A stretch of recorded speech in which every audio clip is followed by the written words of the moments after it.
ഖാൻ യൂനിസിലെ ഹമാസിന്റെ സാമ്പത്തിക അടിത്തറ സൗകര്യങ്ങളിൽ ഇസ്രായേൽ സൈനികർ റെയ്ഡ് നടത്തി 3 ദശലക്ഷം ഷെക്കൽ പിടിച്ചെടുത്തതായി ഇസ്രായേൽ പ്രതിരോധ സേന അറിയിച്ചു.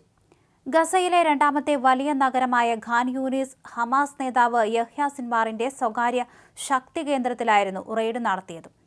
രഹസ്യ വിവരത്തിന്റെ അടിസ്ഥാനത്തിൽ ഹമാസുമായി ബന്ധമുള്ള പണമിടപാടുകാരിൽ നിന്ന് ഷെക്കൽ, ഡോളർ, മറ്റ് അറബ് കറൻസികൾ എന്നിങ്ങനെയുള്ള പണവും പിടിച്ചെടുത്തു. ഹമാസിന്റെ രഹസ്യാന്വേഷണ രേഖകളും പിടിച്ചെടുത്തുവെന്ന് IDF വ്യക്തമാക്കി. ഹമാസ്, ഫലസ്തീനിയൻ ഇസ്ലാമിക് ജിഹാദ് തുടങ്ങിയ ഗാസ ഭീകര സംഘടനകളിൽ നിന്ന് പിടിച്ചെടുത്ത പണം പ്രതിരോധ മന്ത്രാലയത്തിന്റെ ധനകാര്യ വിഭാഗത്തിലേക്ക് മാറ്റുകയും അവിടെ എണ്ണി തിട്ടപ്പെടുത്തുകയും തുടർന്ന് ഇസ്രായേൽ സ്റ്റേറ്റ് ഖജനാവിൽ നിക്ഷേപിക്കുകയും ചെയ്തു. അതിനിടെ ഖാൻ യൂനിസിന് പടിഞ്ഞാറ് ഹമാസിന്റെ ശക്തി കേന്ദ്രമായ അല്ലമാലിൽ IDFന്റെ പാരാട്രൂപ്പർ ബ്രിഗേഡിലെ സൈനികർ തങ്ങളുടെ പ്രവർത്തനം ശക്തമാക്കി. ഭൂഗർഭ ടണൽ ഷാഫ്റ്റുകൾ, ആയുധ നിർമ്മാണ കേന്ദ്രങ്ങൾ, നിരീക്ഷണ പോസ്റ്റുകൾ, മറ്റ് തീവ്രവാദ അടിസ്ഥാന സൗകര്യങ്ങൾ ഇവിടങ്ങളിൽ നിന്നെല്ലാം വൻതോതിൽ ആയുധങ്ങളും കണ്ടെടുത്തു.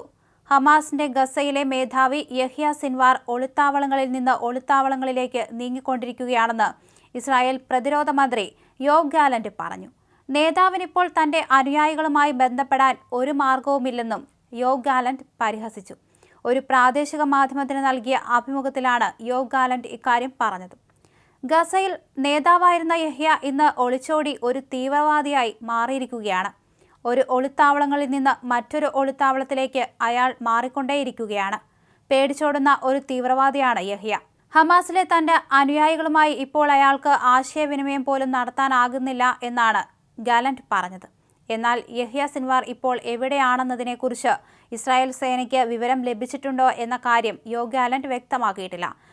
അതേസമയം തന്നെ യഹ്യ സിൻവാറിന്റെ വീട് വളഞ്ഞു തന്നെ ഇസ്രായേൽ സൈന്യം മുന്നേറുകയാണ്. അതേസമയം ഹമാസിലുള്ള പകുതിയിലധികം തീവ്രവാദികളെ വധിക്കുകയോ പരിക്കേൽപ്പിക്കുകയോ ചെയ്തതായി ഇസ്രായേൽ അവകാശപ്പെട്ടു.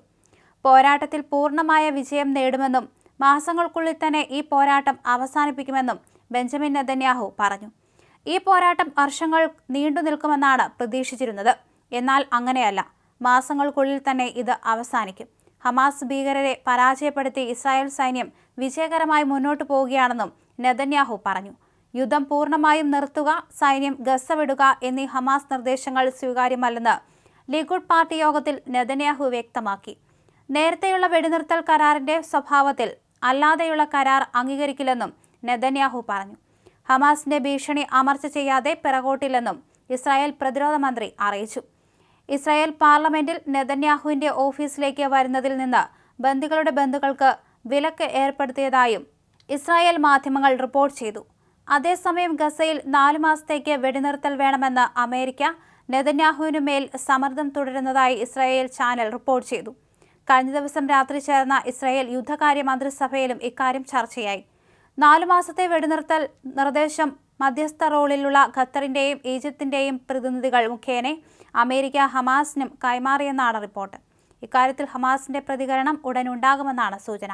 പശ്ചിമേഷ്യൻ പര്യടനത്തിനായി US state secretary Antony Blinken വീണ്ടും ഇന്നെത്തും.